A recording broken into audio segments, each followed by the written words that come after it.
Subversion is the term, if you look in a dictionary or criminal code to that matter, usually is explained as a part of activity to destroy things like religion, government, system, political, economical system of a country. And usually it's linked to espionage and such romantic things as blowing up bridges, sidetracking trains, cloak and dagger activity in Hollywood style. What I'm going to talk about now has absolutely nothing to do with the cliché of espionage or KGB activity of collecting information. So the greatest mistake or misconception, I think, is that whenever we are talking about KGB, for some strange reason, starting from Hollywood movie makers to professors of political science and quote-unquote experts on Soviet affairs, or Kremlinologists as they call themselves, they think that the most desirable thing for Andropov and the whole KGB is to steal blueprints of some supersonic jet, bring it back to Soviet Union and sell it to the Soviet military-industrial complex. It's only partly true. If we take the whole time, money, and manpower that the Soviet Union and KGB in particular spends outside of USSR border, we will discover, of course there are no official statistics unlike with CIA or FBI, that the espionage as such occupies only 10 to 15% of money, time, and manpower. 15% of the activity of KGB. The rest, 85%, is always subversion. And unlike a dictionary of English, Oxford Dictionary, subversion in Soviet terminology means always a destructive, aggressive activity aimed to destroy the country, nation, or geographical area of your enemy. So there's no romantics in there, absolutely. No blowing up bridges, no microfilms in Coca-Cola cans, nothing of that sort. No James Bond nonsense. It's most of this activity is overt, legitimate, and easily observable if you give yourself time and trouble to observe it. But according to the law and law enforcement systems of the Western civilization, it's not a crime. Exactly because of misconception, manipulation of terms. We think that subverter is a person who is going to blow up our beautiful bridges. No. Subverter is a student who comes for exchange, a diplomat, an actor, an artist, a journalist like myself was 10 years ago. Now, subversion is an activity which is a two-way traffic. You cannot subvert an enemy which doesn't want to be subverted. If you know history of Japan, for example, before 20th century, Japan was a closed society. The moment a foreign boat comes to the shores of Japan, the Imperial Japanese Army politely tells them to get lost. And if American salesman comes to the shore of Japan, let's say 60 or 70 years from now back, and says, oh, I have a very beautiful vacuum cleaner for you, with the good financing, he says, please leave us, we don't need your vacuum cleaner. If they don't leave, they shoot them to preserve their culture, ideology, traditions, values intact. You were not able to subvert Japan. You cannot subvert Soviet Union because the borders are closed. The media is censored by the government. The population is controlled by the KGB and internal police. With all the beautiful glossy pictures of Time magazine and Magazine America, which is published by the American embassy in Moscow, you cannot subvert Soviet citizens because the magazine never reaches Soviet citizens. It's collected from the newsstands and thrown to garbage can. Subversion can be only successful when the initiator, the actor, the agent of subversion has a responsive target. It's a two-way traffic. United States is a receptive target of subversion. There is no response similar to that one from United States to the Soviet Union. It stops halfway somewhere. It never reaches here. The theory of subversion goes all the way back 2,500 years ago. The first human being who formulated the tactics of subversion was a Chinese philosopher by the name of Sun Tzu.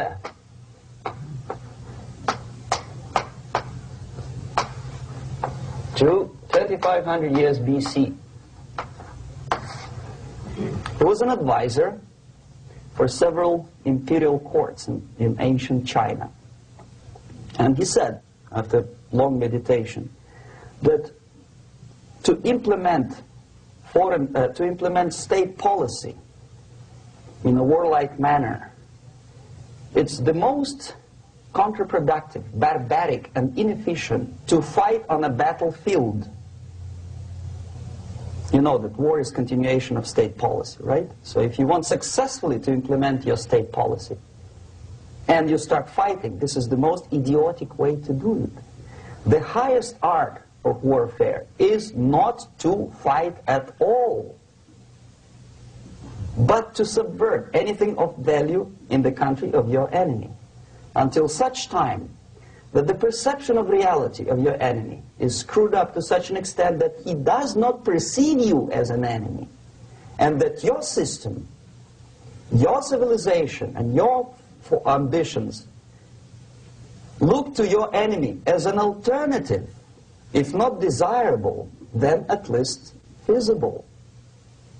Better red than dead. That's the ultimate purpose, the final stage of subversion, after which you can simply take your enemy without a single shot being fired, if the subversion is successful. This is basically what subversion is. As you see, not a single mentioning of blowing up bridges. Of course, Sun Tzu didn't know about blowing up bridges. Maybe there were not that many bridges at that time.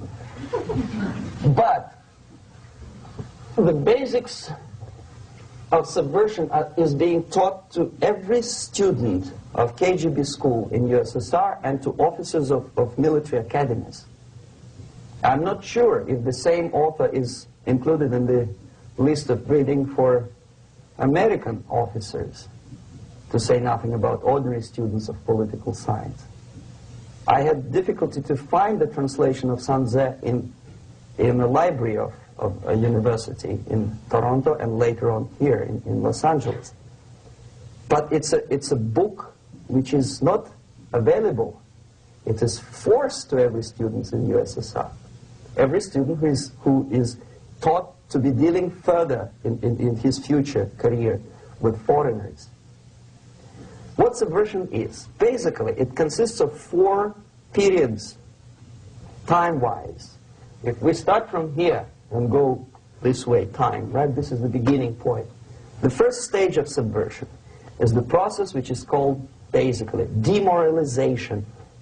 It says for itself what it is.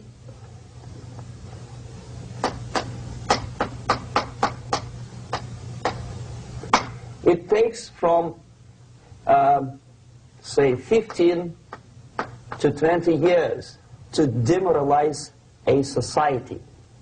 Why 15 or 20 years? This is the time sufficient to educate one generation of students or children. One generation, one lifetime span of a person, a human being, which is dedicated to study, to shaping up the outlook, ideology, personality. No more, no less. Usually it takes from 15 to 20 years. What it includes? It includes influencing, or by various methods, infiltration, propaganda methods, direct contacts, doesn't really matter. I will describe them later. Of various areas where public opinion is formulated or shaped. Religion, educational system, social life, administration, law enforcement system, military, of course, and labor and employer relations, economy. Okay? 5 areas. I will not write them down because we will not have enough space. Sometimes when I describe all the methods, students ask me question, are you sure this is the result of the Soviet influence? Not necessarily. You see, the tactic of subversion, about which I'm talking, is similar to the martial art, the Japanese martial art. If some of you are familiar with that tactic, probably you will remember that if an enemy is bigger and heavier than yourself, it would be very painful to resist his direct strike. If a heavier person wants to strike me in the face, it would be very naive and counterproductive to stop his blow. The Chinese and Japanese judo art tells us what to do. First to avoid the strike, then to grab the fist and continue his movement in the direction where it was before, right? Until the enemy crashes in the wall. You see? So, what happens here? The target country obviously does something wrong. If it's a free democratic society, there are many different movements within the society. There obviously, in every society, there are people who are against this society. They may be simple criminals, ideologically in disagreement with the state policy, conscientious enemies, simply psychotic personalities who are against anything. Right? And finally, there are a small group of agents of a foreign nation, bought, subverted, recruited. Right? The moment all these movements will be directed in one direction, right? This is the time to catch that movement and to continue it until the movement forces the whole society into collapse, into crisis, right? So that's exactly the martial art tactic. We don't stop an enemy. We let him go. We help him to go in the direction we want them to go. Okay? So, on the stage of demoralization, obviously there are tendencies in each society, in each country, which are going to opposite direction from the basic moral values and principles. To take advantage of these movements, to capitalize on them, is the main purpose of the originator of subversion. So we have religion, we have education, we have social life, we have power structure, we have labor relations, unions, and finally we have law and order. 1, 2, 3, 4, 5, 6. Okay? These are the areas of application of subversion. What it means exactly? In case of religion, destroy it, ridicule it, replace it with various sects, cults, which bring people's attention, faith, whether it is naive, primitive, doesn't really matter. As long as the basically accepted religious dogma is being slowly eroded and taken away from the supreme purpose of religion, to keep people in touch with the supreme being, that serves the purpose. Therefore, replace it, accepted, respected religious organizations with fake organizations. Distract people's attention from the real faith and attract them to various different faiths. Education. Distract them from learning something which is constructive, pragmatic, efficient. Instead of mathematics, physics, foreign languages, chemistry, teach them history of urban warfare, natural food, home economy, your sexuality, anything, as long as it takes you away, okay, Social life. Replace traditionally established institutions and organizations with fake organizations. Take away the initiative from people. Take away the responsibility from naturally established links between individuals, group of individuals, and society at large, and replace them with artificially, bureaucratically controlled bodies. Instead of social life and friendship between neighbors, establish social workers institutions. People who are on payroll of whom? Society? No. Bureaucracy. The main concern of social workers is not your family, not you, not social relations between groups of people. The main concern is to get the paycheck from the government. What will be the result of their social work doesn't really matter. They can develop all kind of concepts to show to the government and to the people that they're useful. Okay, away from the natural links, power structure.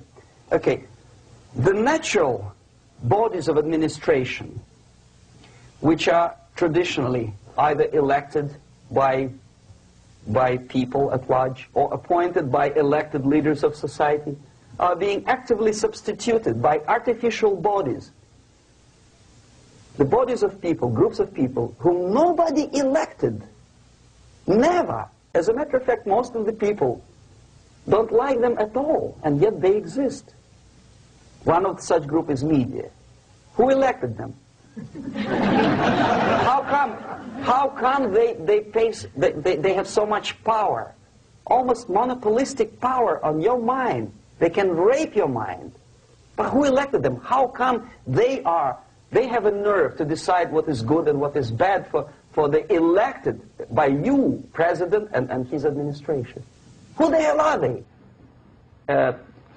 Spiro Agnew, who was hated by the liberal left, called them a bunch of enfeebled snobs.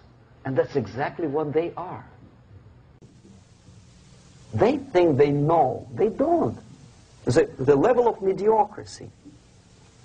In a big establishment like New York Times, Los Angeles Times, major television network, you don't have to be excellent journalist. You have to be exactly a mediocre journalist. That's easier to survive. There's no competition anymore. You have your good, nice income, $100,000 a year. That's it. Whether you're better or worse doesn't really matter anymore. As soon as you're smiling to the camera and do your job. That's it. No more competition. Power structure slowly is eroded by the bodies and groups of people who do not have neither qualification nor the will of people to keep them in power, and yet they do have power. Okay. Together with that, there is another process. Law enforcement, law and order organization and structure is being eroded. For the last 20, 25 years, if you see old movies and new movies, you can see that in new movies, a policeman, an officer of the United States Army looks dumb, angry, psychotic, paranoid. A criminal looks nice, kind of, well, he smokes hash and shoots the whatever drug, but basically he's a nice human being. He's creative. And he's unproductive only because society oppresses him. Whereby a general of Pentagon is always, by definition, a dumb, a war maniac. A policeman is a pig, rude policeman. He abuses his power. You know? A generality, generalization like that. The hatred, the mistrust to the people who are supposed to protect you and enforce law and order. Moral relativity. The Angelo Buono process lasted 2 years in Los Angeles. Relativity. The Angelo Buono process lasted 2 years in Los Angeles. And yet there are still some lawyers who say, look, he's a nice character, as a matter of fact.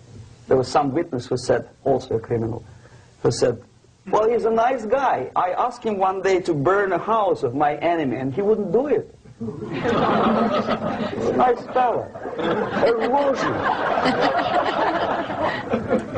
A slow substitution of basic moral principles, whereby a criminal is not a criminal, actually. He's a defendant.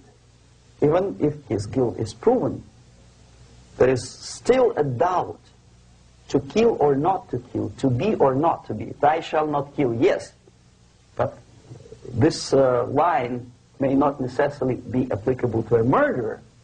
Thou shalt not murder, that should be the presumption, not that thou shalt not kill. Okay, labor relations.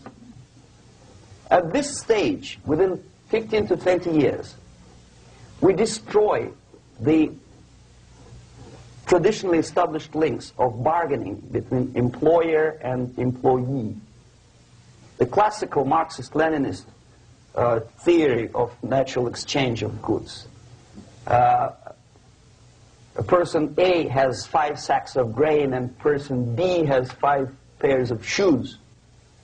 And the natural exchange without money is when they bargain between each other. And only with the introduction of the third force, C, an entirely third foreign stranger who says, no, don't give him 5 sacks of grain, give it to me, and you give me your 5 pairs of shoes, and I will distribute it accordingly, so that the economy will go. This is the death of natural exchange, death of natural bargaining. Well, trade unions were established 100 years ago. The objective was to improve working conditions and to protect the rights of workers from those employers who were abusing their right because they had more money. Objectively, at that time, initially, the trade union movement did work. What we see now is that the bargaining process is no longer resulting in the compromise, which is leading objectively to betterment of working conditions and increase of salary. What we see is that after each prolonged strike, the workers lose. Even if they have 10% increase of their salaries, they cannot catch up due to inflation and due to missed time. More than that, millions of people suffer from that strike because economy now is interdependent. It's intertwined like one body. If previously steel workers, say 100 years ago, could strike and nobody would suffer, now it's impossible anymore. If a garbage collector strikes today, the rest of the multi-million city is stinking. I mean, there's no more service. In Quebec, for example, we had the electricians who were on strike in the middle of winter. You can freeze your bottom, and they still were on strike. Did they catch up with the salary? No, they lost. Who benefited? The leaders of trade unions. What is the motivation for strike? Improving of a workers' condition? No, obviously it's not. Then what is it? Ideology. To prove to these capitalists. And the obedient horde of workers, like sheep, follow these people. And they cannot disobey. Why? Because if they do, you know what happens to them. Pickets, murders, shooting truck drivers by picketers. In Montreal, for example, I saw with my own eyes when I was correspondent of CBC International, Canadian Broadcasting Corporation, when the workers of aircraft factory destroyed computers and the equipment in the factory. And the administration employed strike breakers. Their cars were turned upside down and burned. Their houses were burned. Their kids were intimidated. And some victims were there. Of that you can be sure. Why? To improve conditions of workers? No. Ideology. Okay, so this is what happens basically. It may or may not happen without the help of the Soviet Union. But the natural tendencies are being greatly taken advantage of and capitalized by the Soviet propaganda systems. How? Whenever trade union strikes, we have influx of propaganda, mass media, ideological dissemination. The workers' right, and we repeat it like parrots. Yes, workers' right. Whose rights? Workers? No. The only freedom of worker to sell his labor according to his own desire and will is taken away from him. By whom? By trade union boss. Unlimited power is given. Responsibility. I want to sell my labor not for $2.50 an hour, but for $2. I don't have right. My freedom is denied to me. I know that if I sell my work for $2 an hour, not for $3 an hour, I will compete better with the other guy who is lazy and more greedy. I don't need $3. I need only $2. No, I was made to believe by media, by business, by advertising agencies that I need more and more and more. Have you ever heard any advertising on TV to consume less? No. No way. Whether you need a six-cylinder car or not, you have to buy it. And hurry up. When I was driving here, on the local radio station, an excited announcer said, "You hurry up, rush and save, save, save. There is a pantyhose sale." Save by buying more. See? Of course. It would be too naive to expect that KGB makes that advertising agency to do such a crazy commercial. No, of course not. But what we did when I was working for Novosti Press, we would snow plow editorial offices, student organizations, religious groups with literature of class struggle.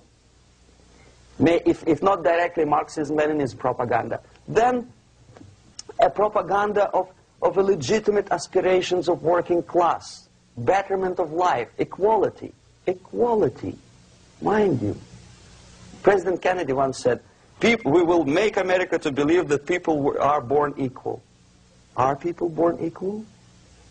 Is there any mentioning in the Bible or any other holy scripture in any religion, if you don't believe me, go to the library and check it, there is not a single word about equality. Just the opposite. By your deeds, God will judge you. What you do is important. The merit of your personality. You cannot legislate equality. If you want to be equal, you have to be equal. You have to deserve it. And yet we build our society on the principle of equality. We say people are equal. We know it is false. It's a lie. Some people are tall and stupid. Others are short, bold, and clever.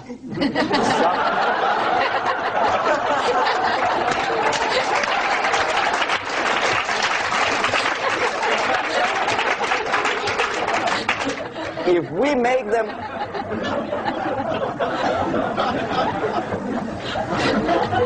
make them equal by force, if we put the principle of equality in the basis of our socio-political structure, it's the same thing as building a house on sand. Sooner or later it will collapse, and that's exactly what happens. And we, as Soviet propaganda makers, are trying to push you in the direction which you go yourself. Equality, yes, equality. People are equal. Land of equal opportunities. Is it true or not? Think about it. Equal opportunities. Should there be equal opportunities? For me and for a lazy bastard who comes here from some other country and immediately registers as a welfare recipient benefits? I never received a single dollar. No, sorry, I did receive once. But I never applied for welfare. For the 13 years, I took any job. Security guard, journalist, taxi driver, anything. Well, I was restless, but some people don't like it. They immediately. So why should we have equal opportunities? Why? The equal opportunity to excel. Equal opportunity in equal circumstances, yes, but we know people are different. To excel, yes, provided we reach the same level of excellency, perfection, which is hypothetical, distant future. Yes, maybe. But we know perfectly well that even with the best intentions, people could not be equal. Why should we have equality in the, say, legal system? Myself, I'm considering myself a law-abiding citizen, and a person who comes here to rob and shoot, say, the United States administration under Carter imported thousands of Cuban criminals. They were non-criminals, yet they were accepted. Do you think it's fair if myself and my wife from Philippines, who work like a, excuse me, horse as a lab technician in a hospital, should have the same rights as a criminal from Cuba? Why? And yet we repeat as parrots, equality, equality, equality. And the Soviet propaganda system helps us to believe that equality is something which is desirable. Democracy, as it was established by fathers of this country, of this system in the last century, is not equality. It's the system where different people, unequal people, have a chance to survive and help each other in constant competition, in constant perfection, not inequality, which is superimposed from a godfather or a nice person in Washington, D.C.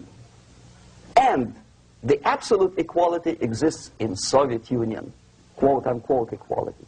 Everybody is equal in dirt, except some people are more equal than the others in Politburo. So, the moment you bring a country to the point of almost total demoralization, when nothing works anymore, when you are not sure whether it is right or wrong, good and bad, but there's no division between evil and good, when even the leaders of church sometimes say, well, violence for the sake of justice, especially social justice, is justified in the countries like Nicaragua, El Salvador, well, maybe Rhodesia, and we listen to them and say, yeah, probably it's true. Is it true? No, it is not true. Violence is not justified, especially for the sake of quote-unquote social justice introduced by Marxist-Leninists, that is my former colleagues from Novosti Press Agency. Okay, so we reached that point. The next step is destabilization.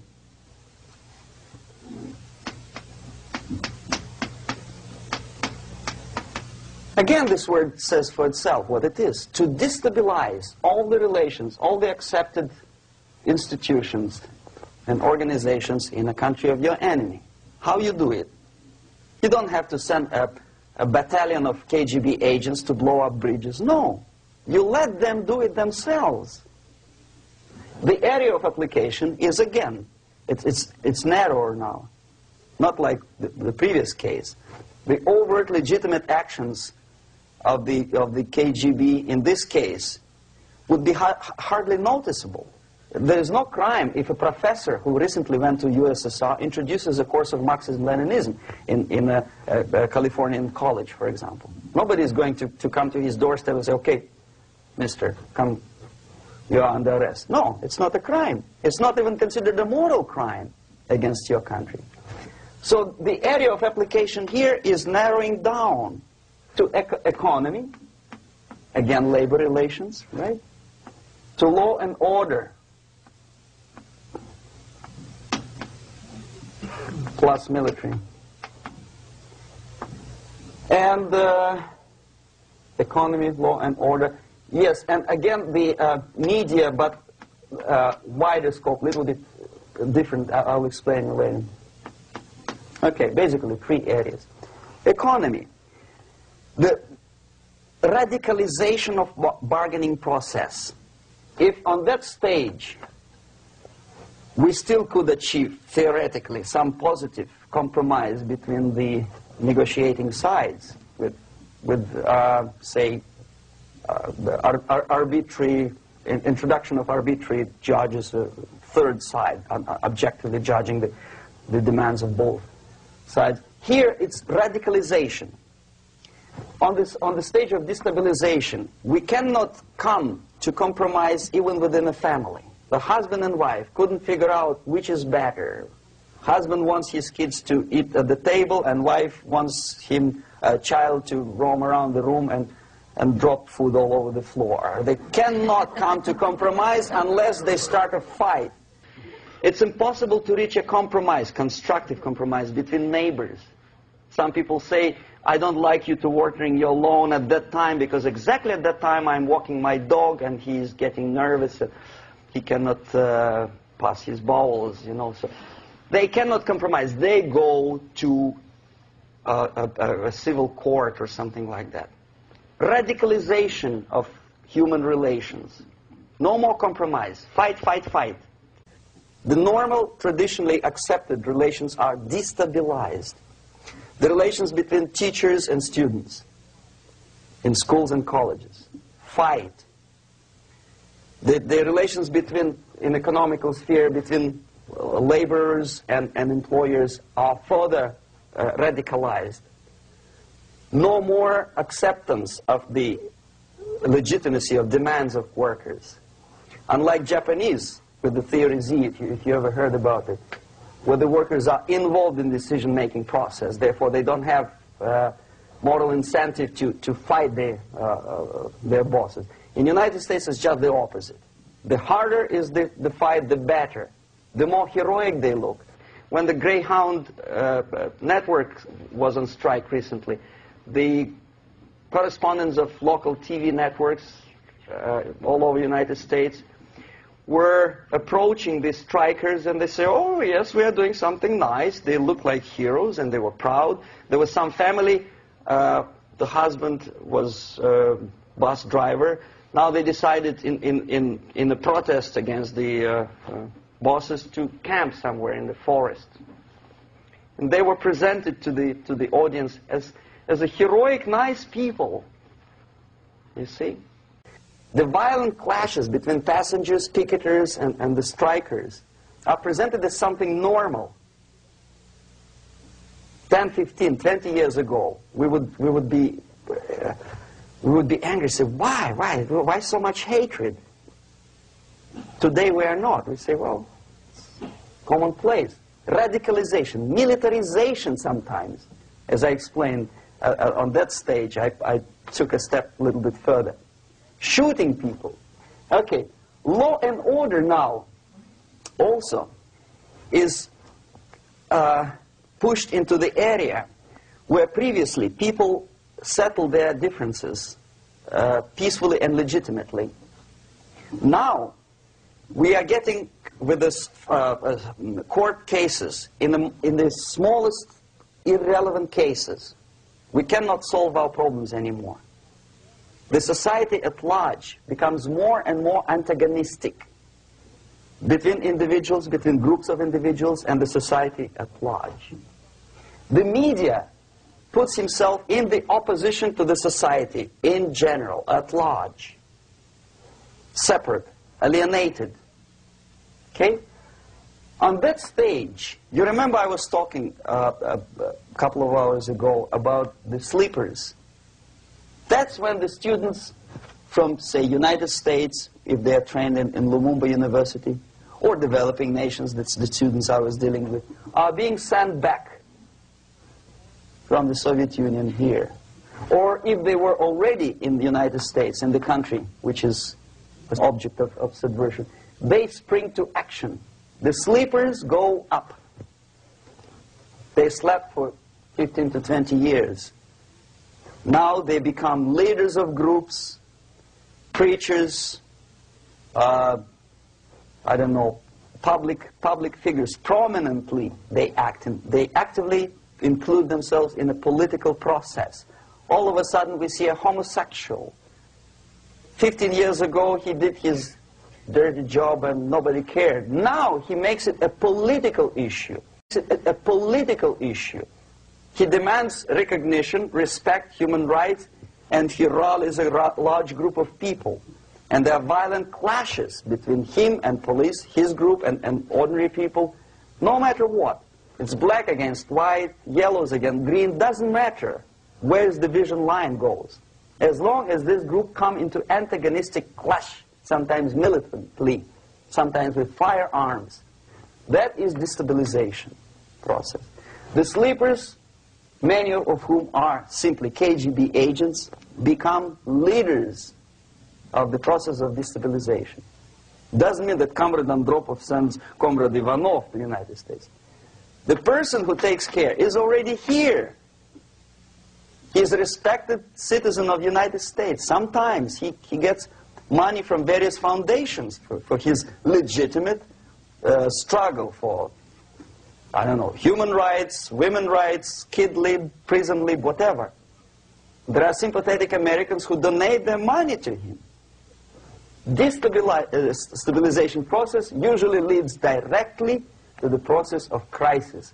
In case of developing nations, that's the area where I was active. The process starts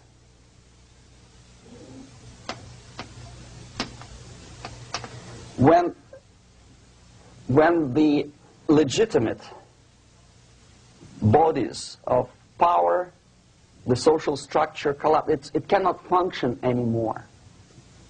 So instead, we have artificial body injected into society, such as non-elected committees. You remember I was talking about them here. Social workers who are not elected by people, media who are self-appointed rulers of your opinion, some strange groups which claim that they know how to lead society forward. They don't usually. All they care is how to collect donations and sell their own concocted ideology, mixture of religion and ideology. Here, we have all this artificial body claiming power. If the power is denied to them, they take it by force. In case of Iran, for example, all of a sudden we have revolutionary committees. What kind of revolution? There was no revolution yet, and yet they had the committees. They were taking power of judgment. They had the power of execution, they had the power of legislation, and that they had the power of judicial. All of them combined in one person, who is half-baked intellectual, sometimes graduated from Harvard University or Berkeley. He comes back to his country and he thinks that he knows the answer to all the social, economical problems. Okay? Crisis is when society cannot function anymore productively. It collapses, obviously. That's the word for crisis. So therefore, the population at large is looking for a savior. The religious groups are expecting a Messiah to come. The workers say, we have family to feed. Let's have a strong government, maybe socialist government, centralized. When somebody put the employers on their place and let us work. We are sick and tired of going to strike and missing overtime and all that stuff. We need some strong man, strong government, a leader, a savior is needed. Population is sick and tired already. And here we are. We have a savior. Either a foreign nation comes in, or the local group of leftists, Marxists, no matter what they call themselves, Sandinista, a reverend or some sort, Bishop Muzureva, like in Zimbabwe, doesn't matter. A savior comes and says, I will lead you. So we have two alternatives here. Civil war and invasion. Okay? See how it goes? Civil war, we know what it is. Lebanon is the best example. The civil war, which was artificially implanted in Lebanon by injection of force of PLO, Palestinian Liberation Organization. Invasion we have in many other countries like Afghanistan, name any East European country, it was invaded by the Soviet army. But the result is the same. The next stage is normalization.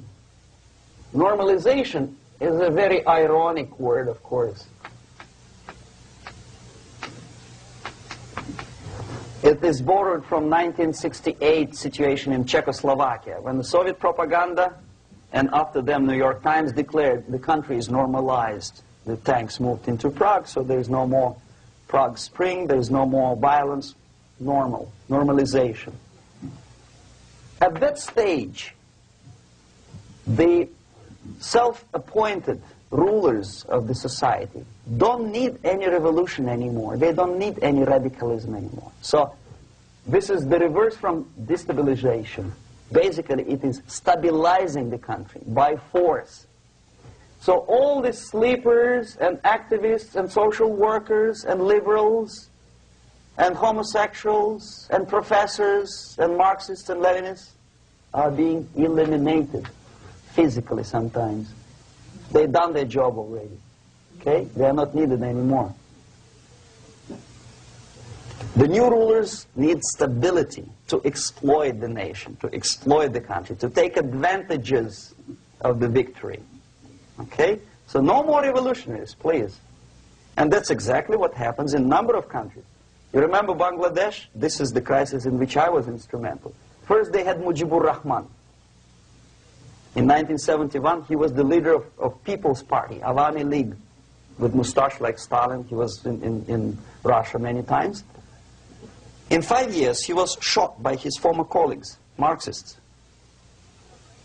He fulfilled his function. In Afghanistan, it happened 3 times. First there was Taraki, then there was Amin, now there's Babrak Karmal. They killed each other successively, one after another.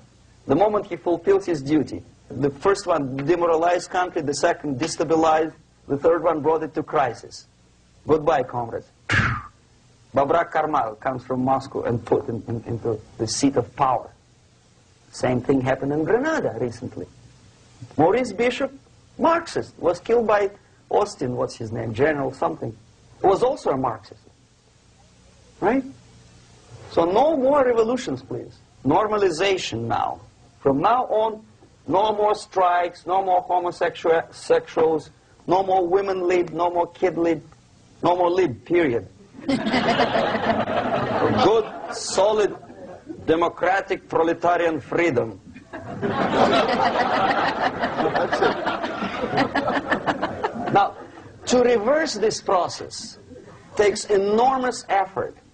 When today, United States had to invade Grenada to reverse the process of subversion. Some people say, boy, this is not good, it's not kosher to invade the beautiful country, island of Grenada. Well, why didn't you stop the process here, when Grenada was just approached by leftists? Why not to prevent Maurice Bishop to come in power in the first place? Did Grenadians want him? Very questionable. They didn't know who was Maurice Bishop in the first place. He came to power by coup d'etat himself. Okay? No, we let the situation develop further and further and further until the crisis and normalization very soon. And then the United States decided to invade country, discovering that the country was absolutely a military base for the Soviet Union. Of course it's a drastic measure. Of course it's a pity that Marine Corps had to lose, what, 17 lives. Very bad. Why not to stop the process before it comes to crisis? Oh no, intellectuals will not let you. It's interference into domestic affairs. They're very careful not to let American administration to interfere in domestic affairs of Latin American countries. They don't mind Soviet Union interfere in these affairs. Okay. So to reverse this process, from here, it takes only and always military force. No other force on earth can reverse this process at this point. At this point, it does not take military invasion of the United States Army. It takes strong action, like in Chile, a CIA covert involvement to prevent the savior from outside to come into power and to stabilize country before it erupts into civil war. Country before it erupts into civil war. Okay? Support the right-wing conservative forces. By money, by crooks or love, doesn't matter. Stabilize the country. Don't let the crisis develop into civil war or invasion. Oh no, your liberals will say it's against the law. The Congress will not appropriate money for covert actions of CIA. Why not? Should we wait till the normalization come and Soviet tanks land in Los Angeles airport? Now, at that point, at the point of destabilization, also the process could be reversed. Again, easily than this. No CIA involvement at this point. You know what it takes here? Restriction of some liberties for small groups which are self-declared enemies of the society. As simple as that. Oh no, the media and liberals will tell you this is against the American Constitution. How can we by force deny the civil rights to criminals, for example.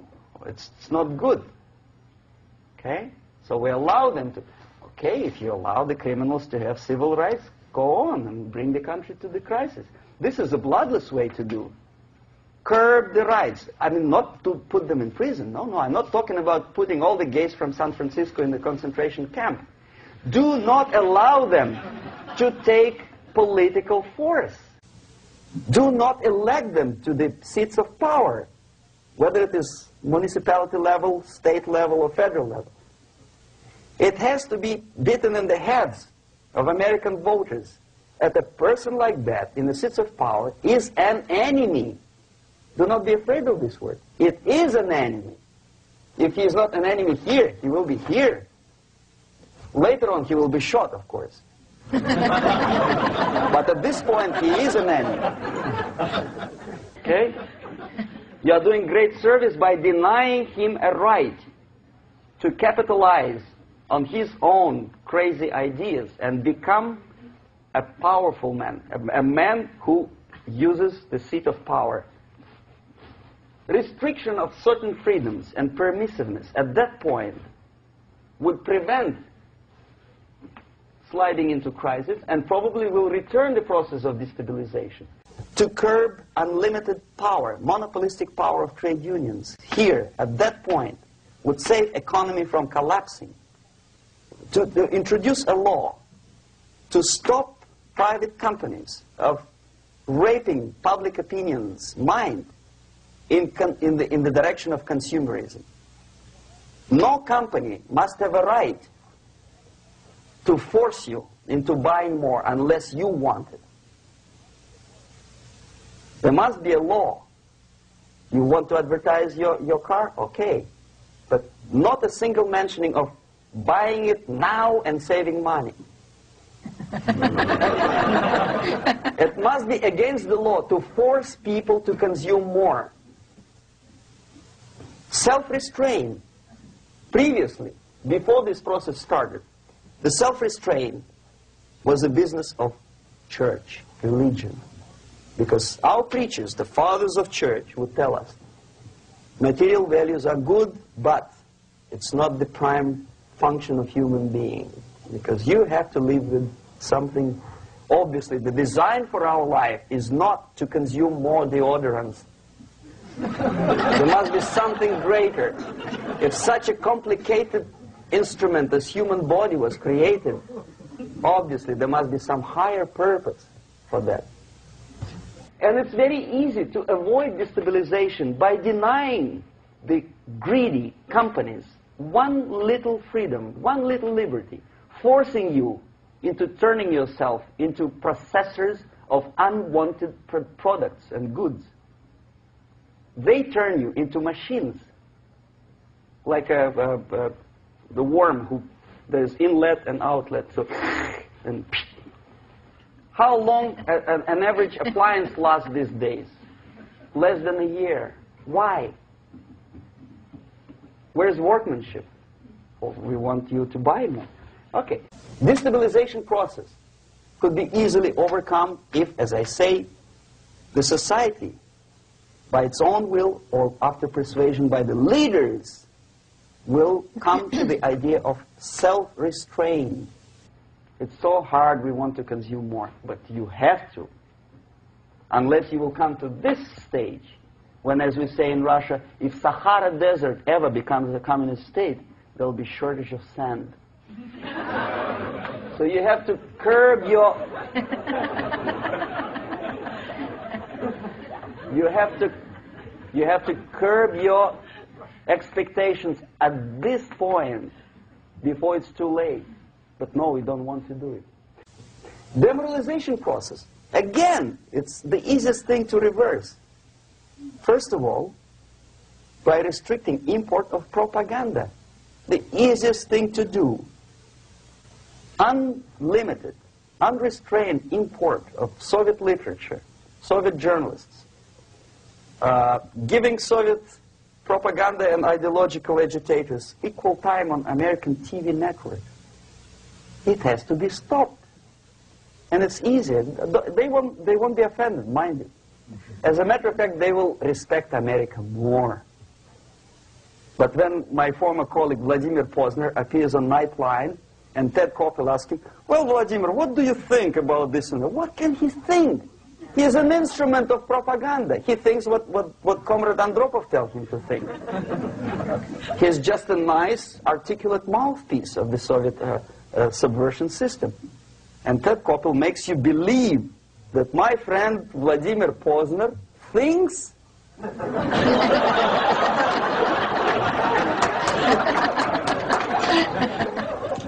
the process of demoralization may not have started at all if at that point the country, which is a recipient of subversion, actively, not violently, but actively, prevents importation of foreign ideology.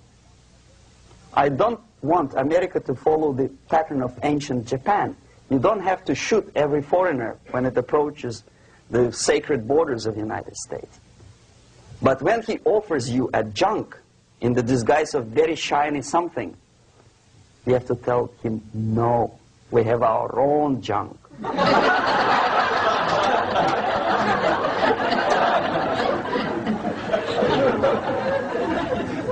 If at that point the society is strong, brave, and conscientious enough to stop importation of ideas which are foreign,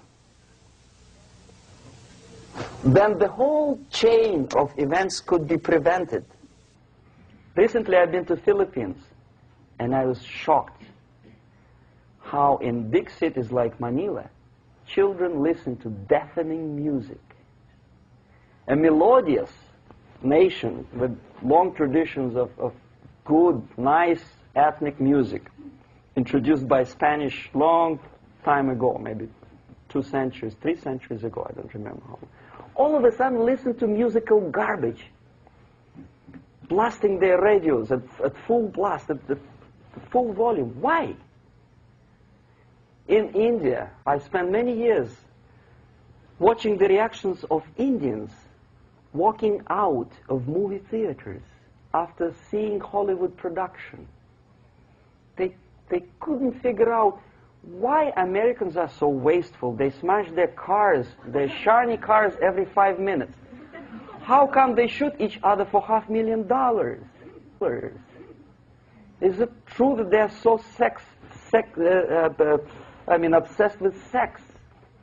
Can you imagine showing a movie where each 5 minutes there's a copulation on the screen to a country like India with long tradition of respect to these private matters, or to Pakistan? And United States expect these people to respect you? No way. Oh yes, they will see the movie, they'll pay 5 rupees to see that garbage, but they walk out and will tell their kids, don't respect Americans, don't be like Americans. See? So, the process of demoralization could be stopped right here, both as an expert and as an import. And that takes one step, one very important thing to do. You don't have to expel all the KGB agents from Washington, D.C. The most difficult and at the same time the simplest answer to the subversion is to start it here and even before, by bringing back the society to religion, something that you cannot touch and eat and put on yourself, but something that rules society and makes it move and preserve it. A Soviet scientist, Shafarevich, who has nothing to do with religion, he is a computer scientist, did a very intensive research on the history of socialist countries. He calls socialist or communist any country with a centralized economy and a pyramidal style of power structure.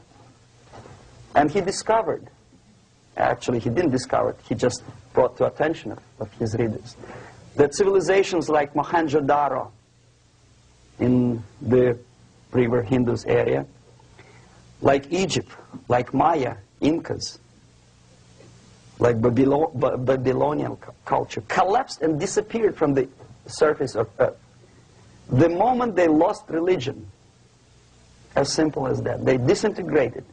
Nobody remembers about them anymore. Well, distantly. So, the ideas are moving society and keeping mankind as a society of human beings, intelligent, moral agents of God. The facts, the truth, the exact knowledge may not. All the sophisticated technology and computers will not prevent society from disintegrating and eventually dying out. Have you ever met a person who would sacrifice his life, freedom, for the truth like that? This is truth.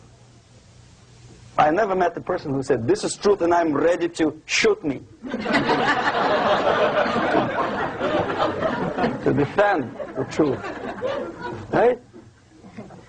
But millions sacrifice their life, freedom, comfort, everything for things like God. Like Jesus Christ. It's an honor. Some martyrs in the Soviet concentration camp died. And they died in peace. Unlike those who shouted, "Long live Stalin," knowing perfectly well that he may not live long. Something which is not material moves society and helps it to survive. And the other way around. The moment we turn into 2 by 2 is 4 and make it a guiding principle of our life, our existence, we die. Even though this is true, and this we cannot prove. We only can feel and have faith in it. So the answer to ideological subversion, strangely enough, is very simple. You don't have to shoot people, you don't have to aim missiles and Pershings and cruise missiles at Andropov's headquarters. You simply have to have faith and prevent subversion.